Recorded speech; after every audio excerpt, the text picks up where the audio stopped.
Assalamualaikum warahmatullahi wabarakatuh. Waalaikumsalam warahmatullahi Yang terhormat Bapak Gubernur BI, Bapak Ketua Otoritas Jasa Keuangan, Bapak Ketua Lembaga Penjamin Simpanan, teman-teman media semua.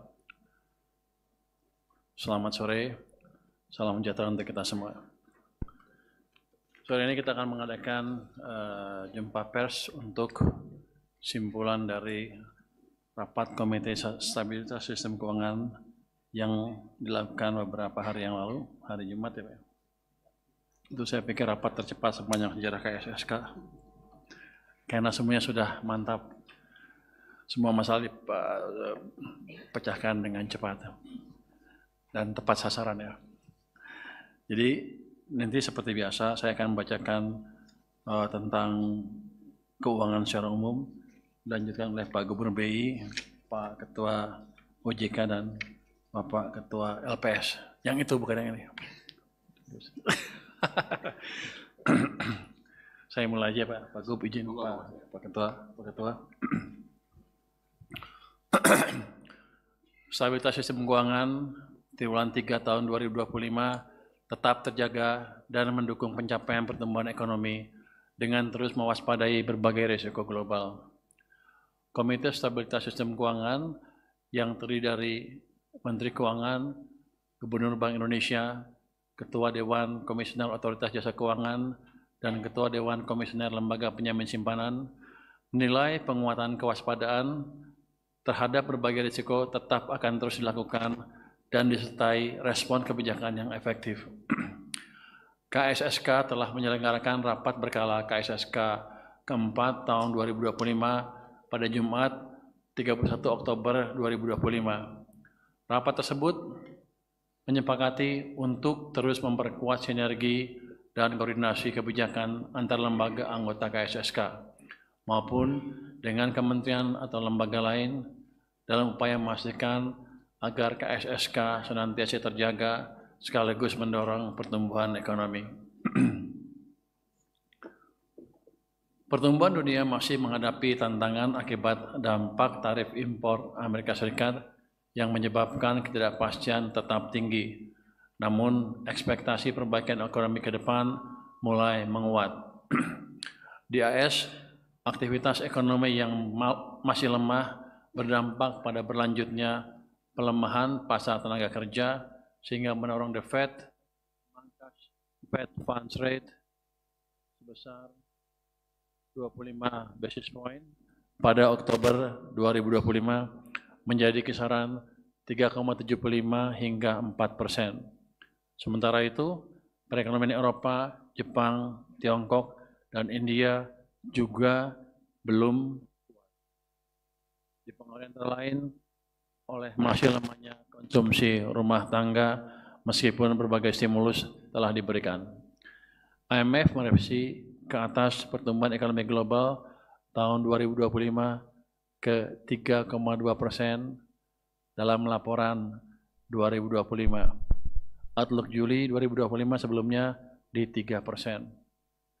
Meskipun masih lebih rendah dibandingkan tahun 2024 di level 3,3%. Didorong kondisi keuangan yang lebih longgar, kesepakatan dagang AS dengan negara mitra utama, ekspansi fiskal di sejumlah negara berkembang, serta penurunan inflasi. Momentum pertumbuhan ekonomi Indonesia menguat dan diperkirakan mencapai target pemerintah tahun 2025. Pada triwulan 3 2025, konsumsi rumah tangga dan investasi tetap terjaga baik dengan dukungan pemerintah bersama otoritas moneter dan sektor keuangan. Penjualan retail September 2025 tumbuh 5,8%. Tumbuh 5,8%. Tumbuh 5,8% year on year. Di bulan Juni 1,3%. Diikuti keyakinan konsumen terhadap kinerja pemerintahan dan ekonomi yang terus membaik. Aktivitas manufaktur kembali berada di area ekspansif pada akhir triwulan ketiga 2025 dengan Purchasing Managers Index atau PMI manufaktur mencapai 50,4 di bulan Juni 2025.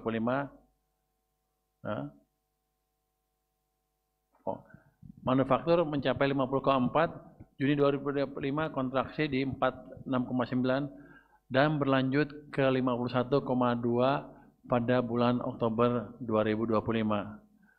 Utamanya ditopang oleh kenaikan pesanan baru selama 3 bulan berturut-turut, sejalan dengan surplus neraca perdagangan triwulan ketiga 2025 yang mencapai 14 miliar dolar atau tumbuh 63,4% quarter to quarter dan 112,1% year on year karena kuatnya daya saing produk Indonesia.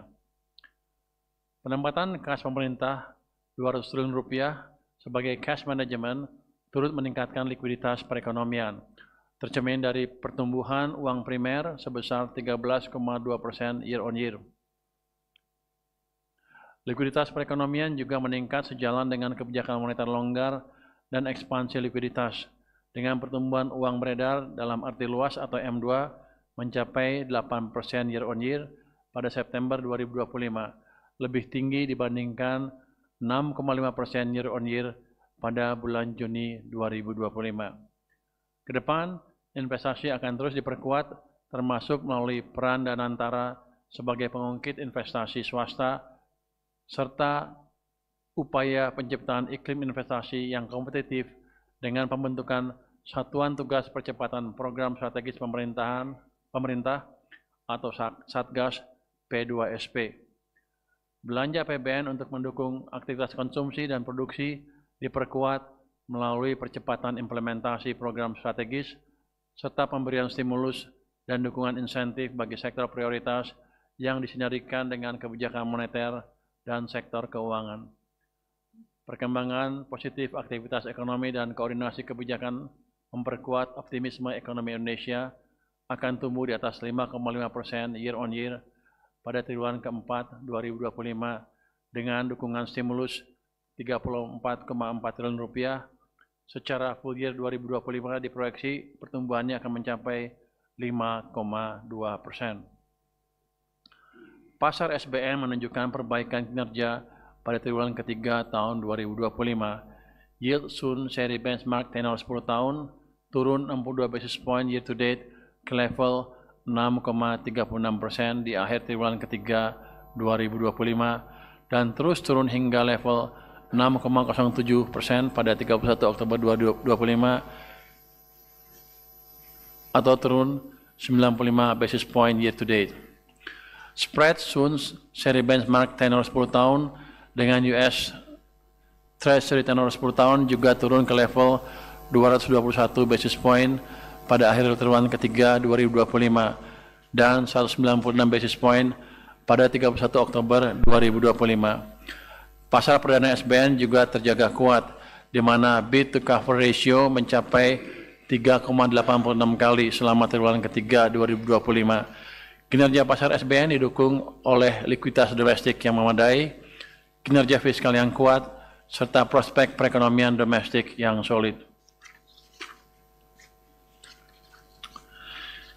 Di tengah tekanan global dan moderasi harga komoditas, APBN menjalankan peran strategis meredam guncangan melalui belanja yang efektif.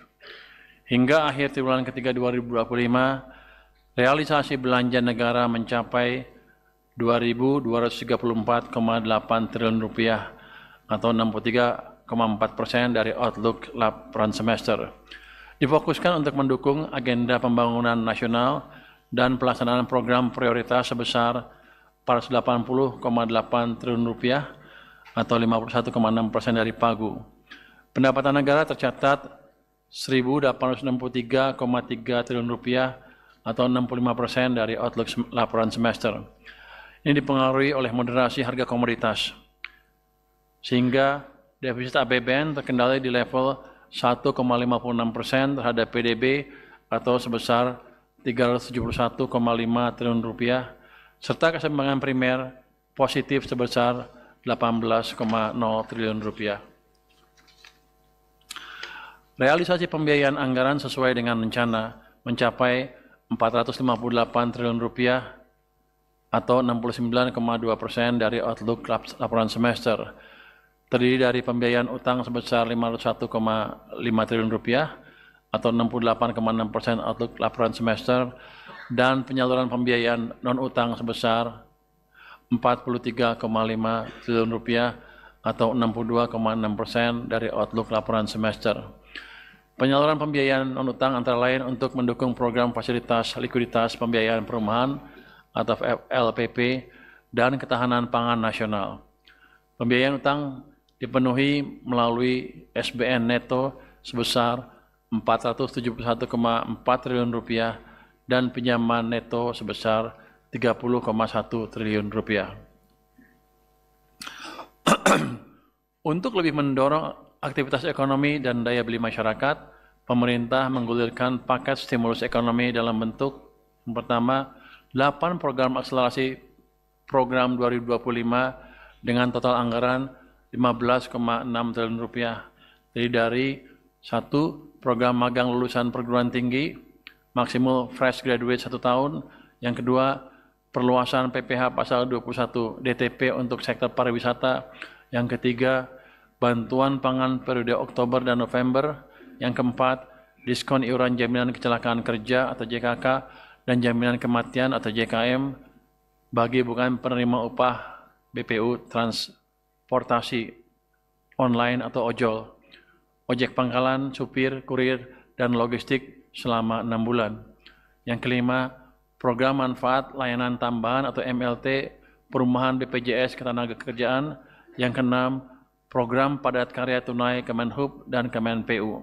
Yang ketujuh, program diregulasi sebagai implementasi PP 28/2025. Dan yang kedelapan adalah program perkotaan atau pilot project DKI Jakarta berupa perbaikan kualitas pemukiman dan penyediaan platform pemasaran untuk gigs UMKM. Paket stimulus yang lainnya adalah 4 program yang dilanjutkan di tahun 2026. Terdiri dari 1. Perpanjangan periode pemanfaatan PPh final 0,5% bagi UMKM hingga tahun 2029 serta penyesuaian penerima. Yang kedua, perpanjangan PPh 21 DTP untuk pekerja di sektor pariwisata. Yang ketiga, PPh pasal 21 DTP untuk pekerja di industri padat karya. Dan yang keempat, program diskon iuran JKK dan JKM untuk semua penerima BPU. Stimulus yang lain adalah 5 program penyerapan tenaga kerja. 1. Operasional KDKMP atau Koperasi Desa Kelurahan Merah Putih. Kedua, replanting di perkebunan rakyat. Yang ketiga, Kampung Nelayan Merah Putih. Yang keempat, revitalisasi tambak Pantura. Dan yang kelima, modernisasi kapal nelayan. Insentif yang lain adalah, stimulus yang lain adalah insentif PPN DTP atas penjualan rumah dengan harga hingga 5 miliar untuk bagian harga sampai dengan 2 miliar sebesar 100% diperpanjang hingga 31 Desember tahun 2027.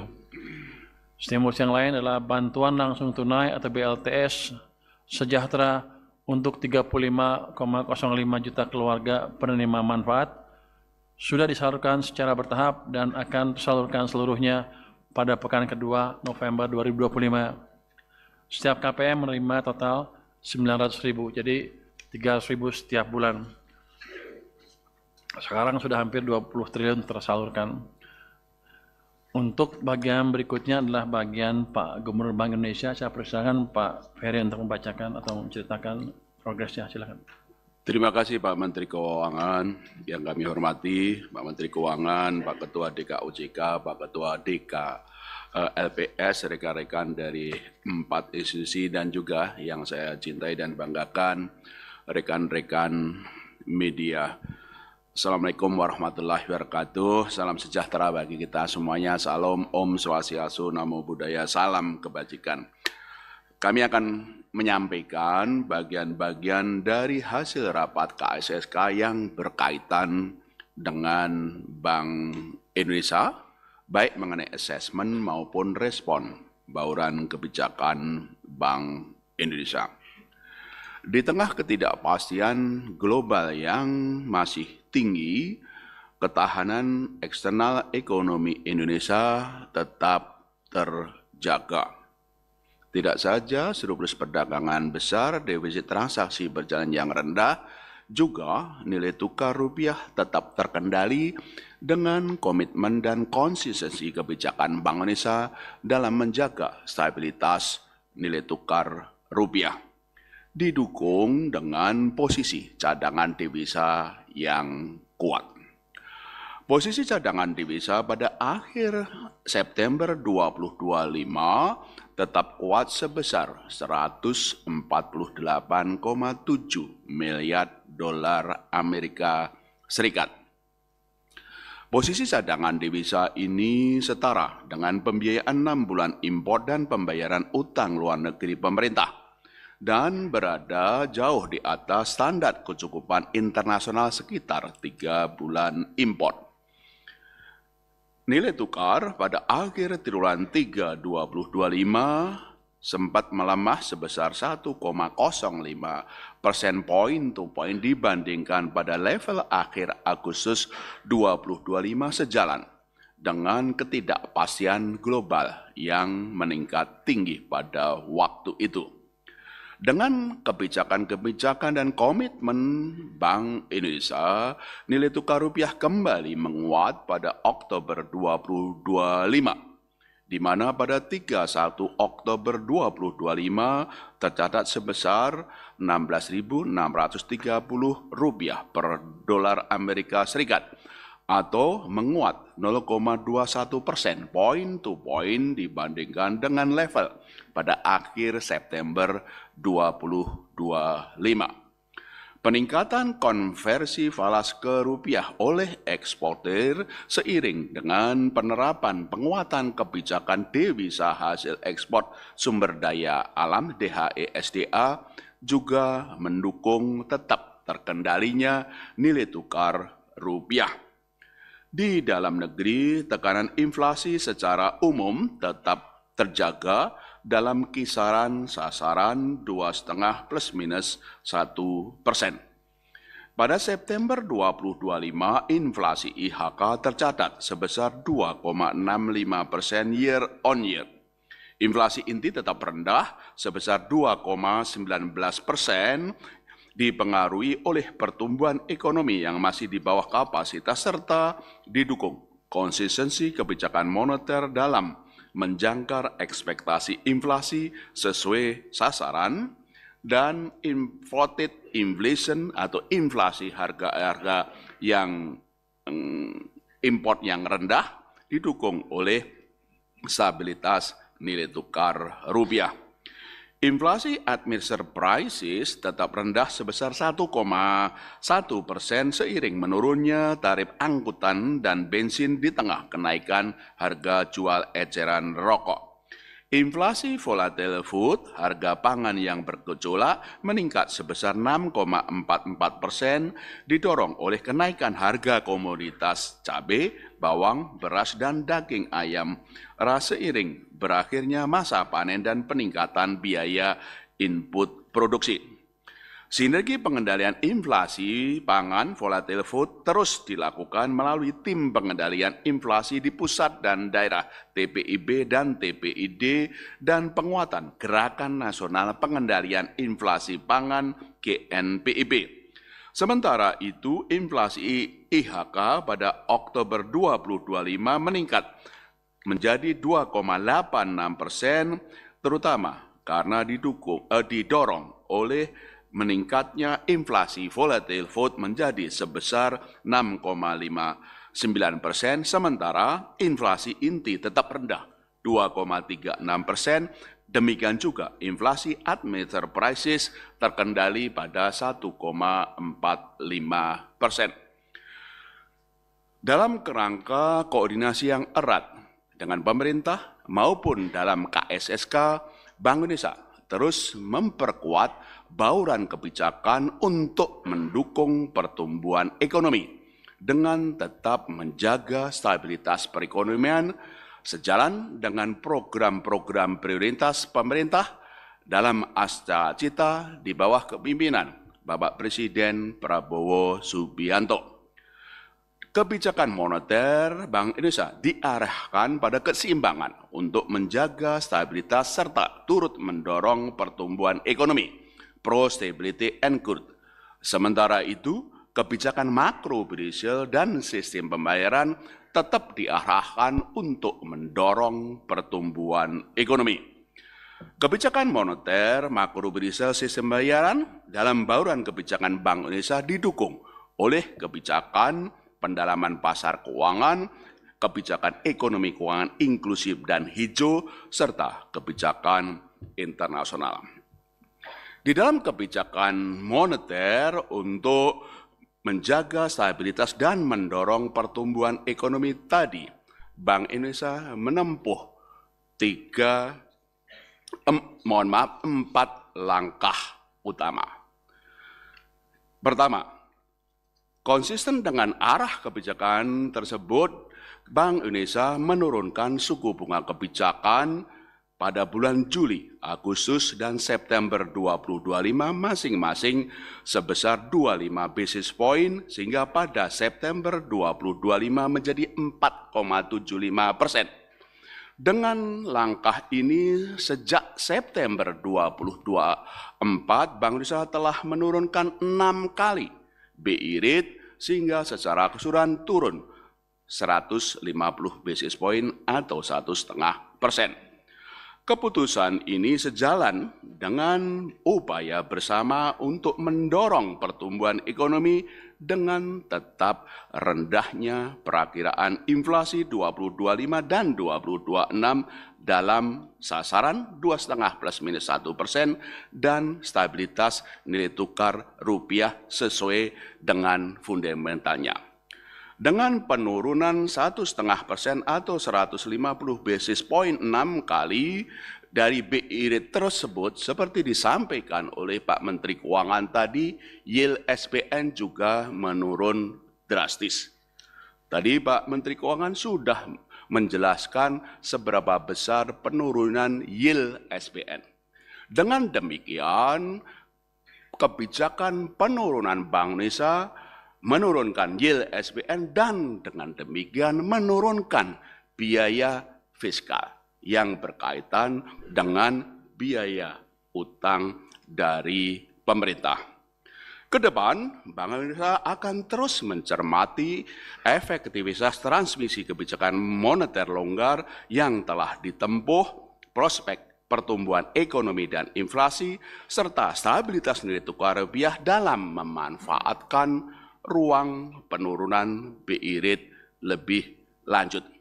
Itulah langkah pertama di kebijakan moneter. Langkah kedua di dalam kebijakan moneter, Bank Indonesia terus memperkuat strategi stabilisasi nilai tukar rupiah didukung dengan posisi cadangan devisa yang lebih dari cukup. Kebijakan stabilisasi nilai tukar rupiah ditempuh Bank Indonesia melalui intervensi baik di dalam negeri melalui transaksi tunai spot dan domestic non-delivery forward maupun intervensi di pasar luar negeri melalui transaksi non-delivery forward serta pemberian SBN di pasar sekunder untuk meningkatkan likuiditas dan menjaga stabilitas pasar keuangan. Seperti tadi kami sampaikan, nilai tukar rupiah tetap terkendali stabil di tengah tingginya gejala global. Yang ketiga, Bank Indonesia langkah di dalam kebijakan moneter adalah terus melakukan ekspansi likuiditas moneter. Antara lain, melalui strategi operasi moneter pro market guna memperkuat transmisi penurunan suku bunga, peningkatan likuiditas, juga mempercepat pendalaman pasar uang pasar falas. Ekspansi likuiditas moneter ditempuh Bank Indonesia antara lain melalui penurunan sekuritas rupiah Bank Indonesia. Kalau kita hitung sejak awal tahun, sekuritas rupiah Bank Indonesia telah turun sebesar 210,8 triliun. 210,8 triliun rupiah dari posisi awal tahun 916,9 triliun menjadi 706,1 triliun rupiah. Posisi 27 Oktober 2025. Di samping ekspansi likuiditas, Bank Indonesia juga menetapkan suku bunga deposit facility bank menjadi 3,75% agar bank menempatkan kelebihan likuiditas dalam penyaluran kredit ke sektor real. Langkah ketiga, langkah ketiga dan langkah ketiga untuk strategi operasi moneter ini juga didukung oleh langkah-langkah pendalaman pasar uang dan pasar falas. Antara lain, memperluas underlying repo dalam operasi moneter Bank Indonesia dengan surat berharga berkualitas tinggi lainnya. Tidak hanya SBN, tapi juga sekuritas korporasi yang berkualitas tinggi, yaitu yang diterbitkan oleh lembaga jasa keuangan yang dibentuk atau didirikan pemerintah untuk mendukung program pemerintah. Bank Indonesia juga menerbitkan Bank Indonesia Floating Rate Note dalam mengembangkan overnight index swap untuk tenor di atas overnight dalam rangka membentuk struktur suku bunga pasar serta memperluas investor sukuk Bank Indonesia untuk dapat dimiliki oleh bank dan non-bank termasuk bukan penduduk. Langkah keempat di bidang kebijakan moneter adalah dengan pembelian SBN dari pasar sekunder, sekaligus sebagai bentuk sinergi erat kebijakan moneter dan fiskal. Sejak Januari 2025, Bank Indonesia telah membeli SBN dari pasar sebesar 269,97 triliun. Kalau dibulatkan 270 triliun posisi hingga 30 Oktober 2025. Di mana diantaranya 270 triliun itu pembelian dari pasar sekunder dan program debt switching dengan pemerintah sebesar 199,9 triliun rupiah. Itulah 4 langkah kebijakan moneter dalam menjaga stabilitas dan juga turut mendorong pertumbuhan ekonomi. Penurunan suku bunga BI rate, stabilisasi nilai tukar rupiah, ekspansi likuiditas moneter, dan juga pembelian SBN dari pasar sekunder. Sementara itu, kebijakan makro Brazil terus diperkuat untuk mendorong penurunan suku bunga, peningkatan likuiditas, dan kenaikan pertumbuhan kredit bagi pencapaian pertumbuhan ekonomi yang lebih tinggi. Nanti Pak Ketua DK OJK akan menjelaskan perkembangan intermediasi termasuk pertumbuhan kredit. Dalam sinergitas KSSK dan juga koordinasi bilateral antara Bank Indonesia dengan OJK, Bank Indonesia memperkuat kebijakan makro Brazil longgar untuk mendorong pertumbuhan kredit dan tetap menjaga stabilitas sistem keuangan dengan 3 langkah utama. Yang pertama adalah penguatan kebijakan likuiditas makro Brazil yang berbasis kinerja dan berorientasi ke depan, berlaku 1 Desember 2025, melalui pemberian insentif atas komitmen bank dalam menyalurkan kredit pembiayaan kepada sektor tertentu, termasuk mendukung sektor-sektor prioritas pemerintah, dan menetapkan suku bunga kredit pembiayaan sejalan dengan arah suku bunga kebijakan Bank Indonesia. Berdasarkan besaran insentif KLM, kebijakan insentif likuiditas terdiri dari insentif dalam mendorong kredit, disebut lending channel, dan dalam menurunkan suku bunga. Insentif KLM, kebijakan likuiditas makrobudensial untuk lending channel paling tinggi 5% dari dana pihak ketiga dan untuk mendorong kredit paling tinggi sebesar 0,5% dari DPK. Sektor-sektor yang mendapatkan insentif likuiditas antara lain sektor pertanian, industri hilirisasi, sektor jasa termasuk ekonomi kreatif, sektor konstruksi, real estate termasuk juga perumahan rakyat, sektor UMKM, koperasi, inklusi, dan berkelanjutan. Sementara untuk besaran insentif yang berkaitan dengan suku bunga, penurunan suku bunga didasarkan pada kecepatan perbankan dalam menurunkan suku bunga kredit terhadap suku bunga Bank Indonesia. Hingga minggu pertama Oktober 2025, total insentif kebijakan likuiditas makrobudensial telah mencapai 393 triliun yang disalurkan kepada Bank BUMN 173,6 triliun rupiah, Bank Umum Swasta Nasional sebesar 174,4 triliun rupiah, Bank Pembangunan Daerah sebesar 39,1 triliun rupiah, dan kantor cabang bank asing 5,7 triliun rupiah. Yang kedua, kebijakan makrobudensial, penguatan kebijakan yang longgar ditempuh dengan mempertahankan rasio countercyclical capital buffer sebesar 0%, rasio intermediasi makrobudensial 84-94%, demikian juga rasio loan to value ratio kredit properti paling besar 100% atau down payment-nya 0%, dan uang muka kredit kendaraan bermotor paling rendah sebesar 0%. Bank Indonesia juga menerapkan rasio pendanaan luar negeri yang paling tinggi ditingkatkan menjadi 35% terhadap modal bank.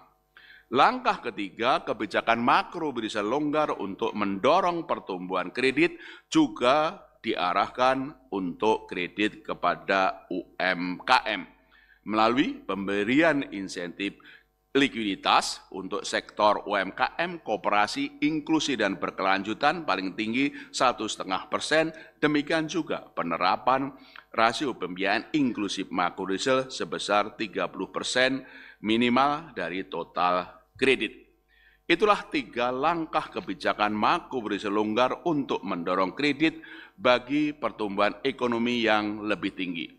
Penguatan kebijakan insentif likuiditas makrobudensial, penguatan kebijakan makrobudensial yang lainnya, dan ketiga kebijakan makrobudensial untuk mendorong UMKM.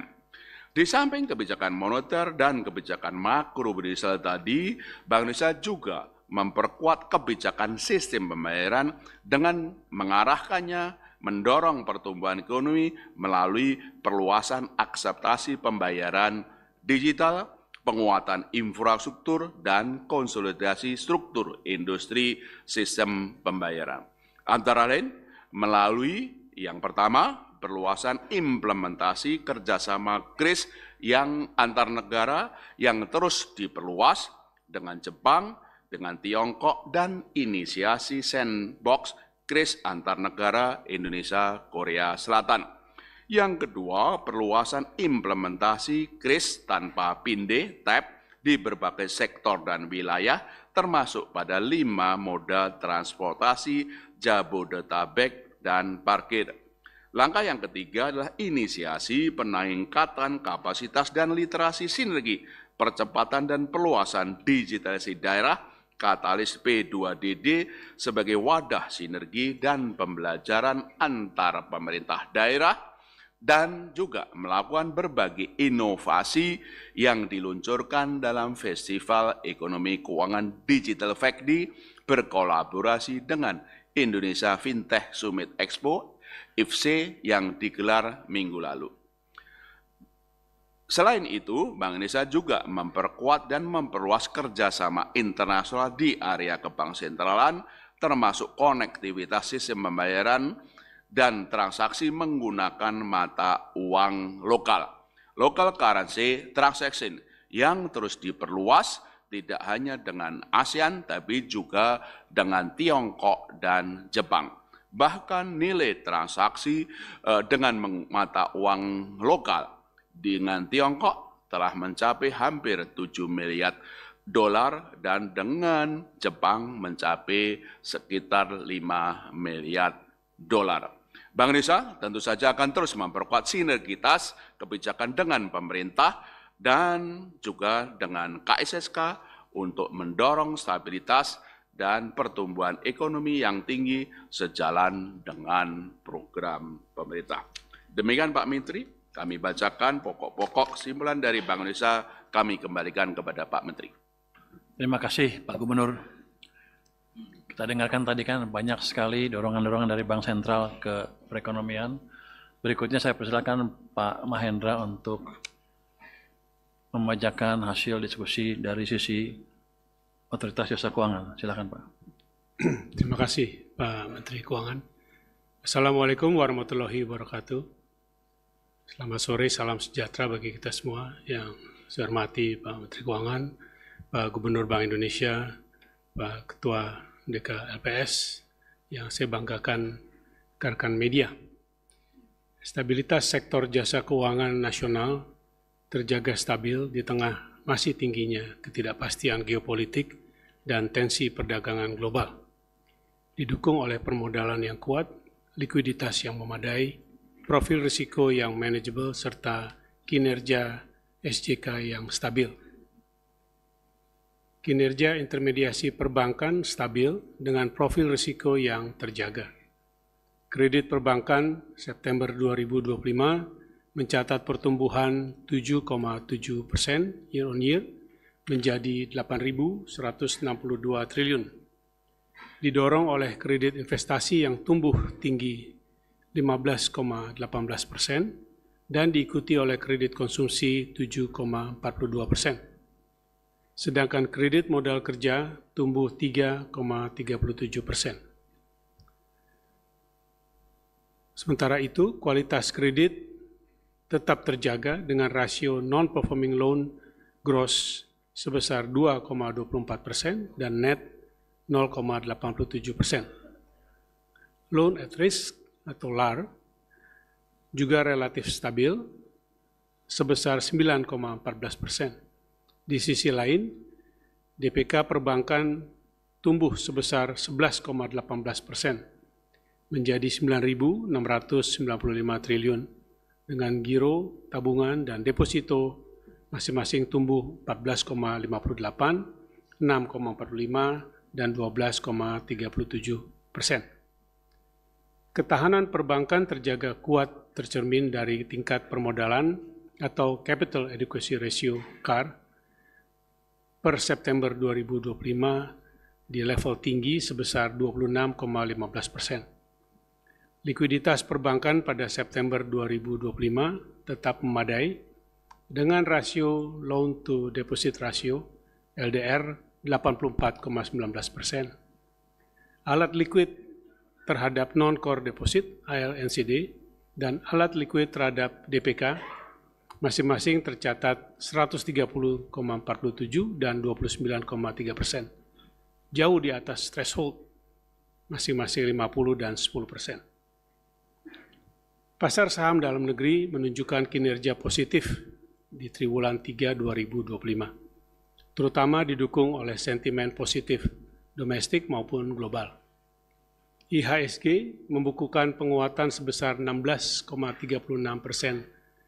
quarter to quarter dan ditutup pada level 8.061 per 30 September 2025. Memasuki awal triwulan 4, IHSG melanjutkan tren penguatan dan beberapa kali mencatatkan posisi all-time high.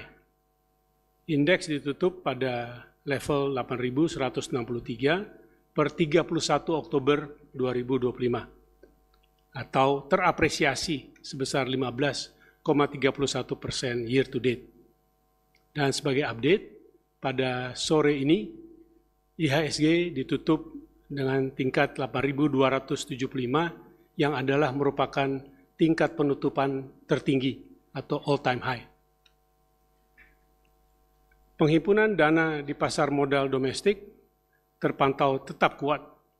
Per 31 Oktober, nilai penawaran umum di pasar modal domestik mencapai 198,8 triliun. Adapun dalam pipeline tercatat 27 rencana penawaran umum dengan nilai indikatif 21,8 triliun. Pada sektor peasuransian, penjaminan, dan dana pensiun, aset industri asuransi per September mencapai 1.181 triliun atau tumbuh 3,39%. Secara umum, permodalan di industri asuransi komersial memadai dan solid dengan risk-based capital industri asuransi jiwa sebesar 481,94%, serta asuransi umum dan reasuransi 326,38%, jauh di atas ambang batas 120%. Di sisi industri dana pensiun, total aset dana pensiun per September 2025 tumbuh 8,18%, dengan nilai mencapai 1.622,78 triliun, dengan aset dana pensiun program sukarela 397,83 triliun atau tumbuh 4,47%. Adapun total aset perusahaan penjaminan tumbuh 1,37% menjadi 48,24 triliun. Di sektor lembaga pembiayaan, perusahaan modal Ventura, lembaga keuangan mikro dan lembaga jasa keuangan lainnya atau PVML, piutang pembiayaan perusahaan pembiayaan tumbuh sebesar 1% dengan nominal sebesar 507,14 triliun, didukung oleh pembiayaan modal kerja yang tumbuh 10,61%. Profil risiko perusahaan pembiayaan terjaga dengan rasio non-performing financing gross sebesar 2,47% dan NPF net 0,84%. Giring rasio perusahaan pembiayaan berada pada level yang memadai dan tercatat sebesar 2,17 kali, jauh di bawah batas maksimum 10 kali. Pada industri pinjaman daring atau PINDAR, outstanding pembiayaan tumbuh 22,16% dengan nominal 90,99 triliun dengan tingkat risiko kredit macet secara agregat atau TWP 90 hari pada level 2,82%. Hingga September 2025, tercatat 1.416 aset kripto yang dapat diperdagangkan. OJK telah menyetujui perizinan 28 entitas di ekosistem perdagangan aset kripto yang terdiri dari 1 bursa kripto, 1 lembaga clearing penjaminan dan penyelesaian, 2 pengelola tempat penyimpanan, dan 24 pedagang aset kripto. Selain itu, jumlah konsumen aset kripto berada dalam tren meningkat mencapai 18,6 juta konsumen pada posisi September. Nilai transaksi aset kripto selama September 2025 tercatat 38,64 triliun. Teman-teman media, sebagai respons terhadap dinamika di tataran global serta mencermati perkembangan perekonomian dan pasar domestik, OJK mengambil langkah-langkah kebijakan yang diperlukan untuk mendukung pertumbuhan ekonomi dan menjaga stabilitas sistem keuangan. Pertama, dalam rangka OJK turut berperan aktif mendorong pemberdayaan UMKM, maka telah diterbitkan Peraturan OJK atau POJK tentang kemudahan akses pembiayaan kepada UMKM. Dengan POJK ini, maka perbankan dan seluruh lembaga keuangan non-bank dapat menyalurkan pembiayaan atau kredit kepada UMKM dengan lebih mudah, tepat, cepat, dan murah, dan inklusif. Namun tetap dengan mengedepankan prinsip kehati-hatian.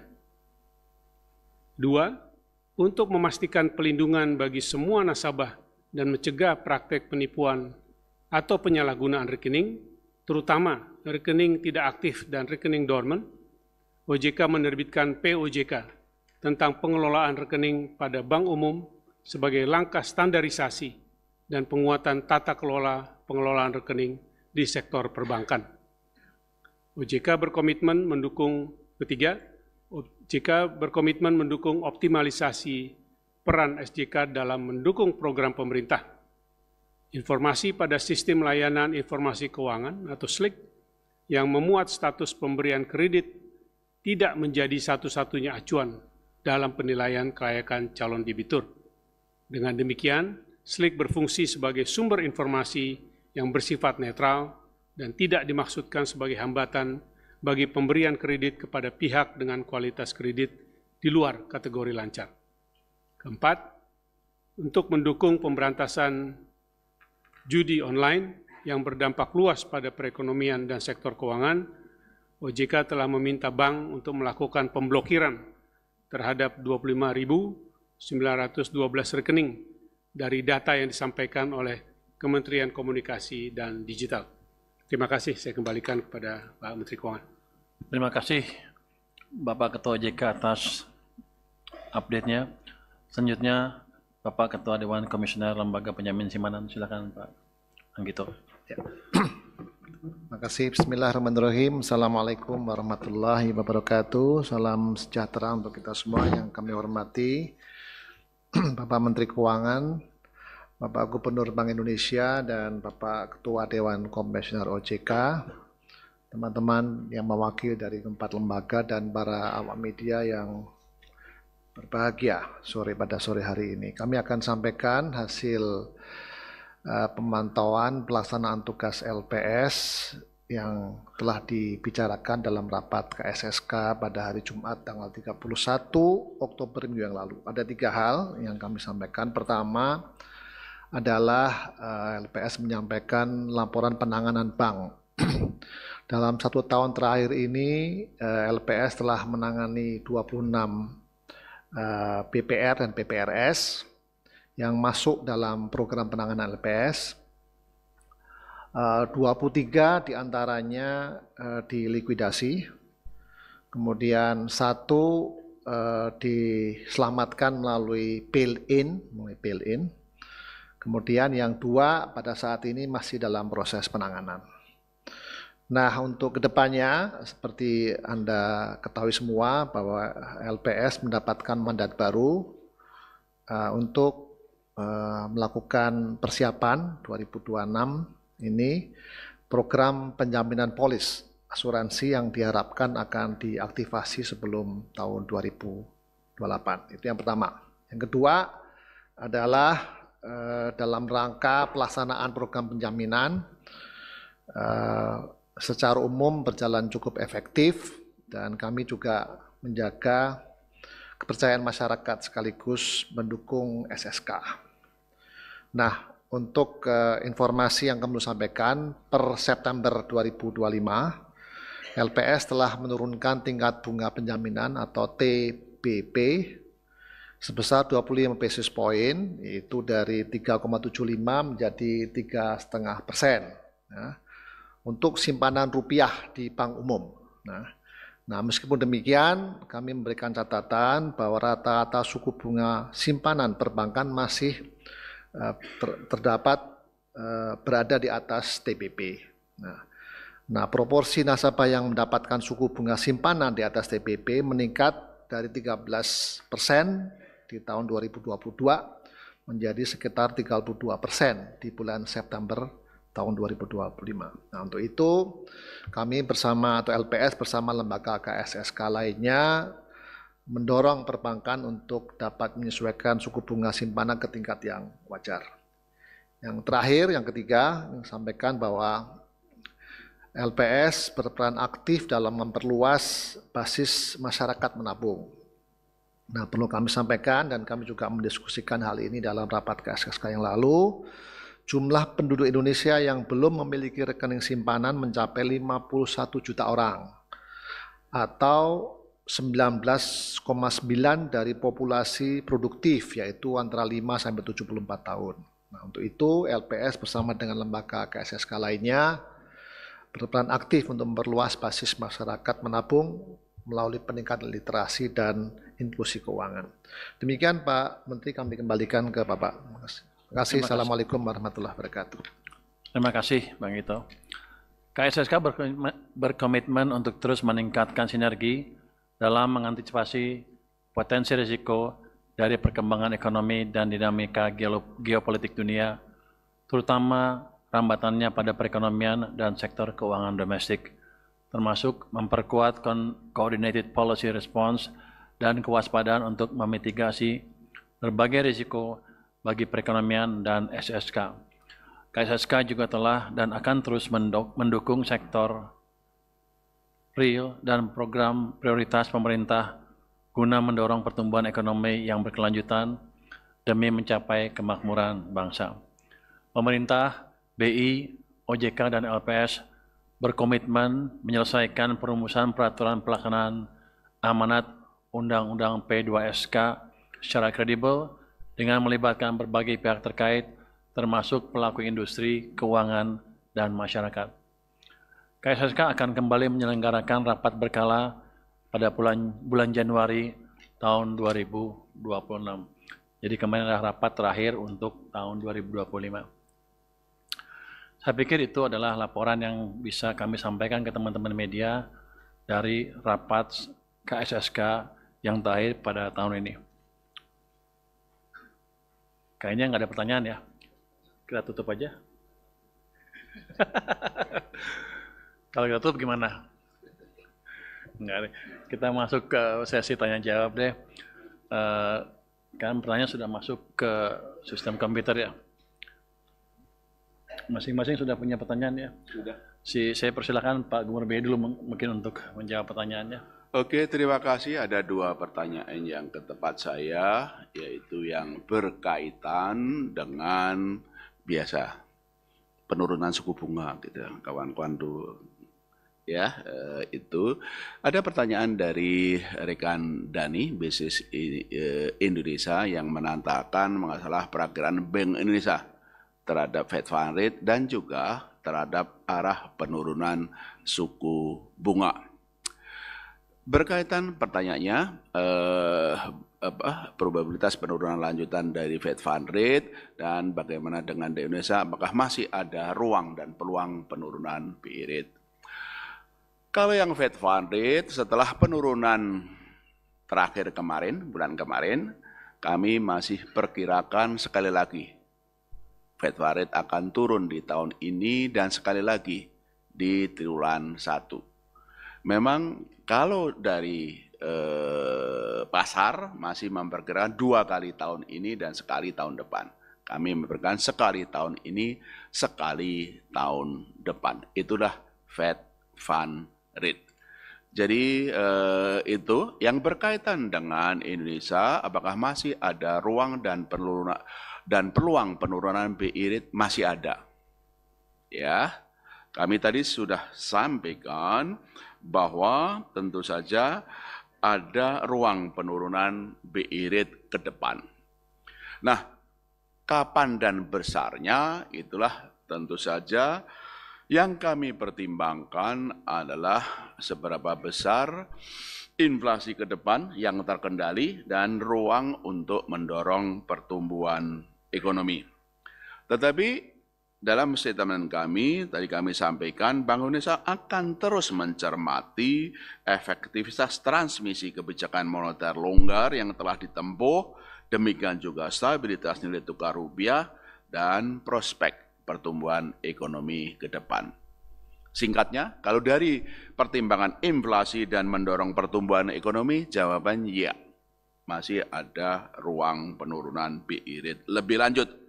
Tapi timing dan juga besarnya itu akan didasarkan pada stabilitas nilai tukar rupiah dan bagaimana efektivitas transmisi kebijakan yang telah ditempuh. Bagaimana BI Rate diikuti dengan penurunan suku bunga deposito dan lending.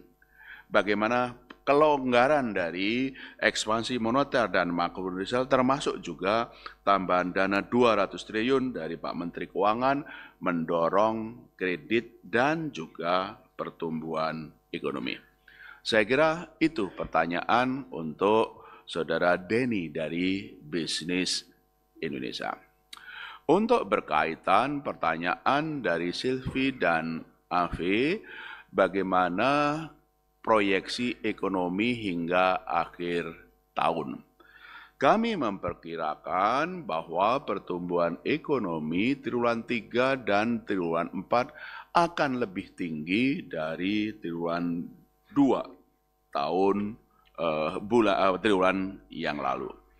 Terutama didorong oleh kinerja ekspor yang masih sangat bagus dan juga berbagai kebijakan-kebijakan untuk mendorong kredit dan pembiayaan serta beberapa implementasi proyek prioritas pemerintah terkait dengan ketahanan pangan, energi, pertahanan dan keamanan serta paket kebijakan ekonomi pemerintah 2025 yang tadi disampaikan oleh Pak Menteri Keuangan, termasuk bantuan sosial yang akan disalurkan pada triwulan 4 ini.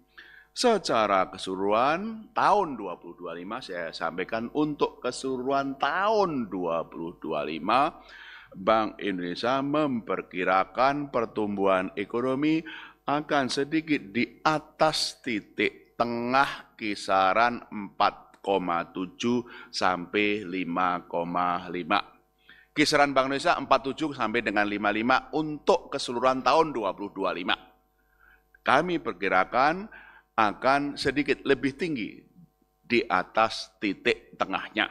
Jadi kawan-kawan bisa menghitunglah seperti itu. Dengan trennya triwulan 3 akan lebih tinggi dari triwulan 2, triwulan 4 akan juga lebih tinggi lagi dari triwulan 3. Ya, itu adalah jawaban seperti itu. Barangkali itu Pak. Singkat dari Bank Indonesia supaya Pak Menteri Keuangan, kayaknya banyak pertanyaan ke Pak Menteri Keuangan lah seperti itu. Justru nggak ada Pak. Oh nggak ada ya Pak. Silakan Pak Anggito mungkin. Ini siapa nih? Pak Anggito dulu deh. Silakan Pak Anggito. Saya terakhir. Baik, terima kasih Pak Menteri Keuangan. Pertanyaan pertama dari AV Kumparan. Mana AV? Oh. Pertanyaan 2 kali nih Pak. Belum kenal.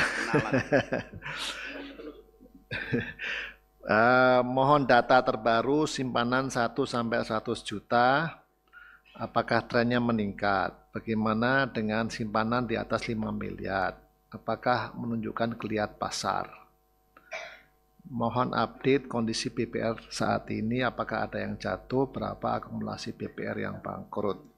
Saya baca Mbak ya, supaya ini kan masalah angka, Anda bisa mengkut angka yang resmi yang kami olah. Pertama, untuk simpanan di atas 100 juta itu tumbuh 4,19. Saya nggak sebutkan nominalnya ya, pertumbuhannya saja. Kalau kita bandingkan dengan posisi Desember 4,82. Jadi kita akan lihat nanti dalam 2 bulan kemudian apakah kondisinya akan lebih baik dari 2024. Kami belum bisa menyampaikan saat ini. Khusus untuk simpanan bernilai kecil, yaitu simpanan kisaran 5 sampai 10 juta dan di bawah 5 juta meningkat masing-masing 8,55% dan 7,91%. Yang ini merupakan indikasi dari mulai meningkatnya kemampuan penabung berskala kecil. Ini observasi kami dari sisi penabung ya. Untuk simpanan di atas 5 miliar tumbuh sebesar 16,24%. Ini tumbuh cukup tinggi nih. Kemudian hal ini terkait dengan beberapa kinerja korporasi, ini beberapa sektor yang memang tumbuh dan juga ada kenaikan kredit investasi. Kemudian yang mengenai PPR, tadi kami sudah menyampaikan selama periode 2024-25 ada sekitar 26 persisnya PPR-PPRS yang dalam penanganan, 23 itu sudah dilikuidasi, kemudian 1 diselamatkan melalui pola bail-in, dan 2 masih dalam proses penanganan. Kemudian yang berikutnya, Zevanya, mana Zevanya? Ada. Oke. Bagaimana proyeksi pertumbuhan DPK akhir tahun? Apakah segmen retail atau korporasi mendominasi? Apakah deposito masih menarik setelah BI dan TBP LPS menurun? Saya akan sampaikan data DPK ya, Pak Zeva. Ini proyeksi ya, proyeksi berdasarkan internal LPS kami memproyeksikan 9,4%. DPK tahun 2025 itu naik dibandingkan tahun 2024 7,2%. Ini karena ada beberapa kegiatan yang meningkat khususnya di kuartal ketiga dan keempat. Kemudian untuk segmen retail memiliki pangsa sebesar 40,82% dengan pertumbuhan 3,83%, naik dibanding 3,42 tahun sebelumnya. Sementara untuk pangsa korporasi itu September 2025 39,18 dibandingkan dengan pertumbuhan 11,23 per September 2025. Naik dibandingkan dengan 3,42 tahun 2024. Ini naiknya cukup signifikan, Pak. Demikian Pak Menteri jawaban dari kami. Terima kasih Pak Ketua. Untuk berikutnya silakan Pak Mahendra. Saya nggak ada pertanyaan. Baik, terima kasih Pak Menkyu. Ada dua pertanyaan untuk saya. Pertama dari Patricia, Bisnis Indonesia. Ada ya? Oh, okay. Baik, pertanyaannya, kinerja Bank Himbara menorehkan kinerja yang kurang baik di kuartal ketiga, walaupun sudah ada suntikan likuiditas. Bagaimana pandangannya?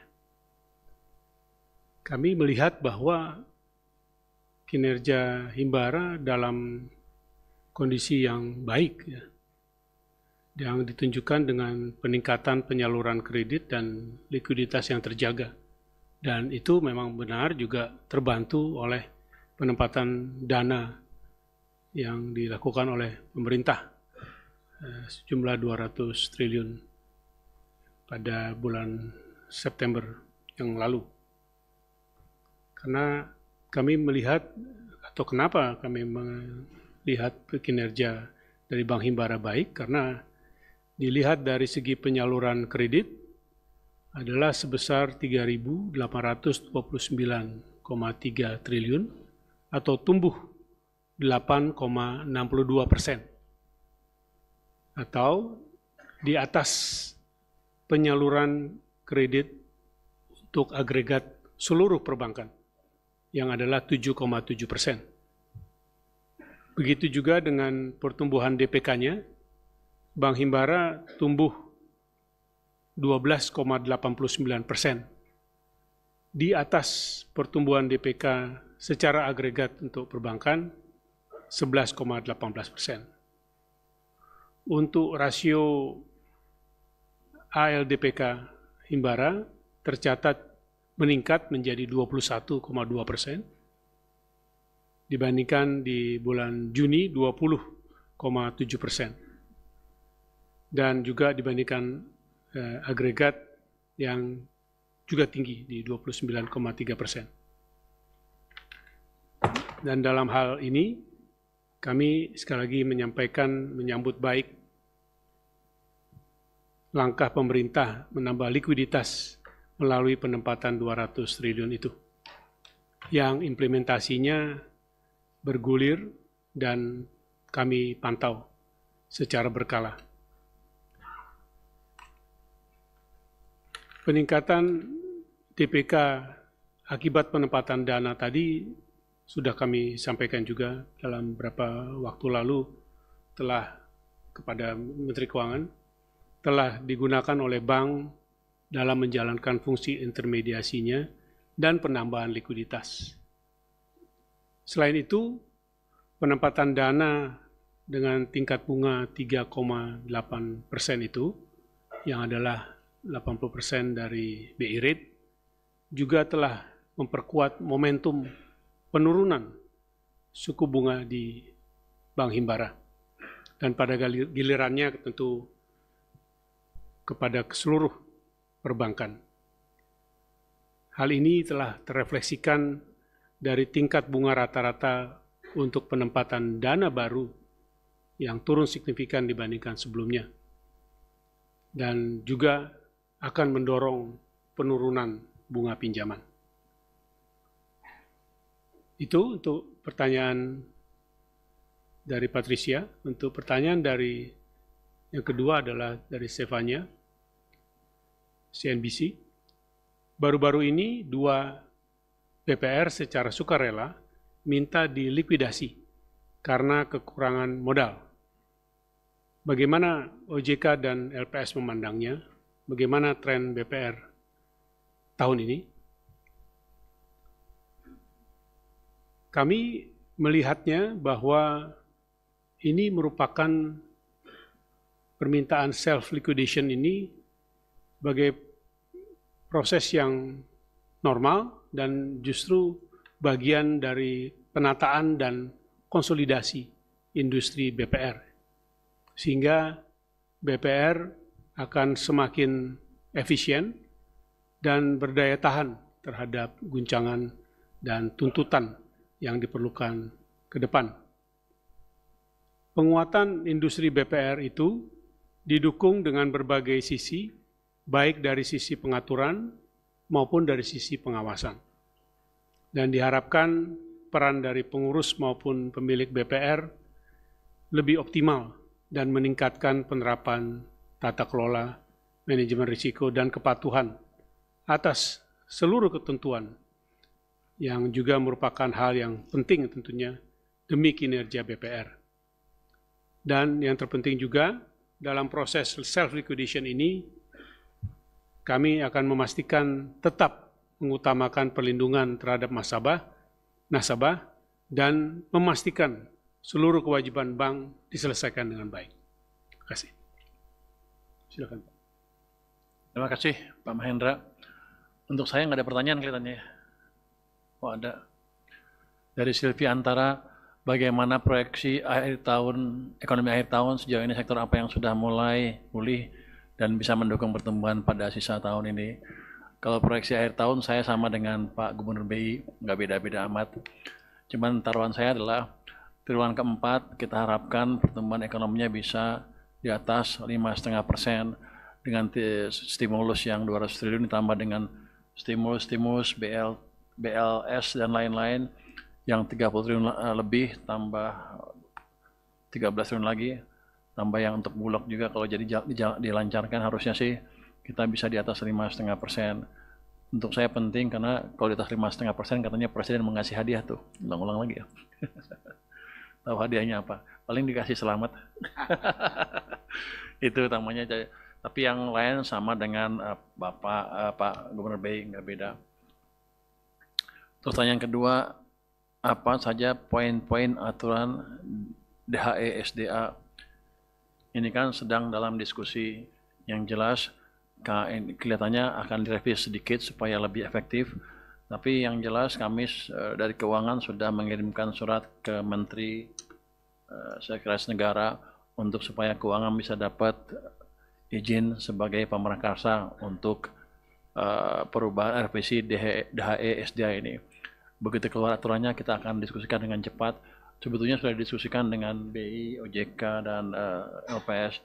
Tapi nanti sebelum itu kita putuskan secara resmi, belum bisa kita umumkan ke publik. Mungkin demikian dari jawaban dari kita atas pertanyaan-pertanyaan yang masuk. Kayaknya udah nggak ada lagi ya. Terima kasih teman-teman semuanya. Terima kasih Pak Gubernur BI, Terima kasih. Pak Mahendra, Pak Anggito. Jumpa pers saya tutup. Wassalamualaikum warahmatullahi wabarakatuh.